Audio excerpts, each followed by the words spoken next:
Alright guys, welcome back to the channel. We are out here at the field with the E-Flite 80mm F-16 that I just converted to a 90mm. It's an E-Flite 90 out of a Viper 90. This is the third flight. We're running a Spectrum Smart 6000 Pro, and impressions are that the performance is better. I would say that the speed is barely better. It does have more vertical and it has more low speed push, but the difference isn't as dramatic as I was hoping for. But it does fly good. The flight times are relatively similar to what it was with the 80 in it. But anyways, let's show you guys how this thing goes.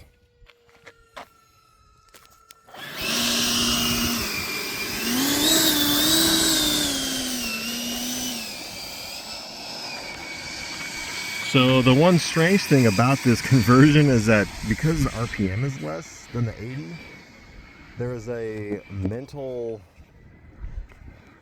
issue.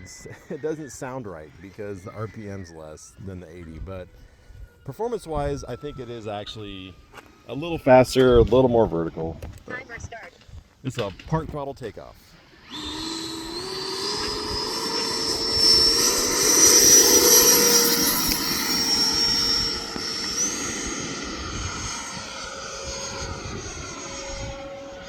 Now you couldn't do that on the stock 80.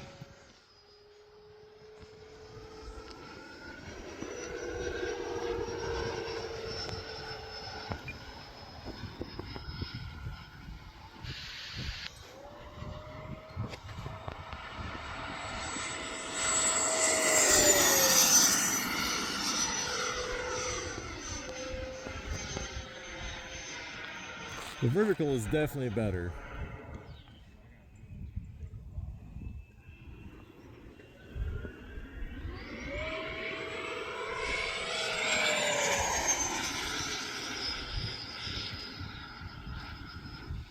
Time remaining 4 minutes.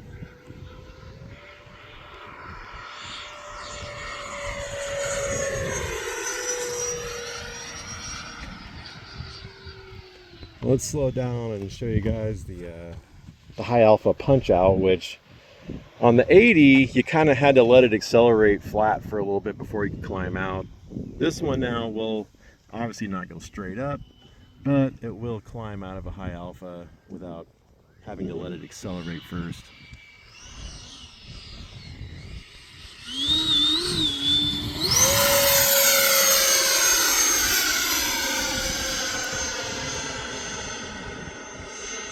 So that's definitely better.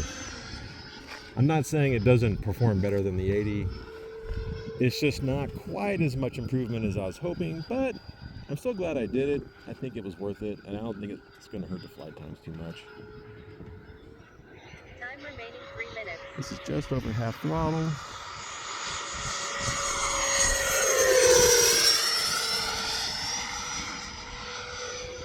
But it definitely has more push going up.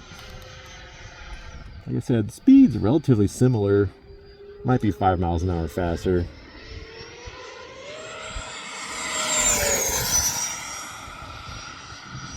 have to put a GPS in it or something to really know, but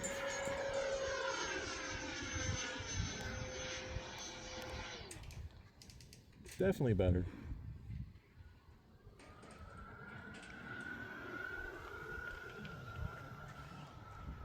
I'll give you guys one of my square loops.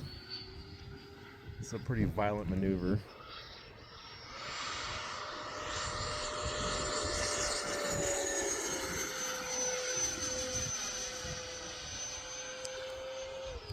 Time remaining 2 minutes.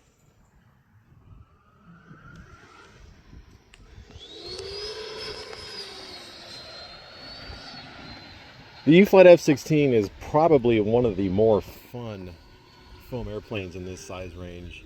You can do a lot with it. It does a lot of things really well.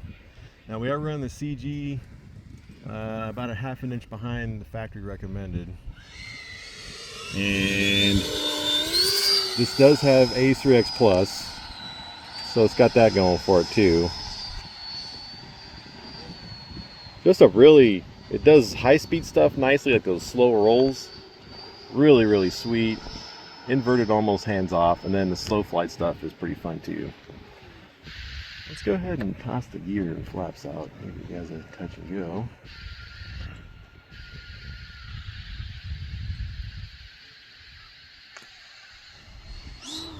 Time remaining 1 minute. The nice thing about CG where it's at is that you can hold the nose when you're doing touch and goes. You can hold the nose off the ground, which is cool. That might have something to do with the thrust line too. So I did notice that during the install there is definitely some up thrust with the fan set. The fan is still in the same location as the 80, but 30 seconds.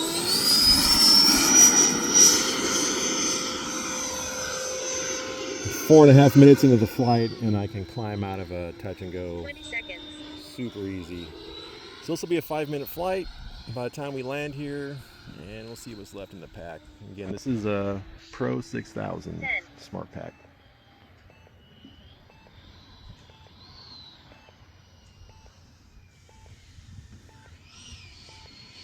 Timer expired. All right, let's taxi her in, see what smart telemetry tells us here.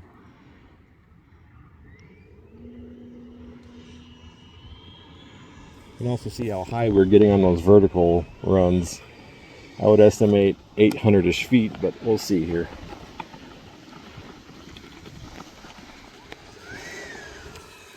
All right, see what we got. We got 20% on the pack, and I didn't record altitude. Oh, this one doesn't do that. Anyways, 20% left after a 5-minute flight on a 90 with a 6000. Not so bad. Performance, as you can see, pretty sweet, and it's hot, so not helping. Anyways, hope you guys like the 90mm conversion E-Flite F-16, and we'll see you in the next one. -1 minute.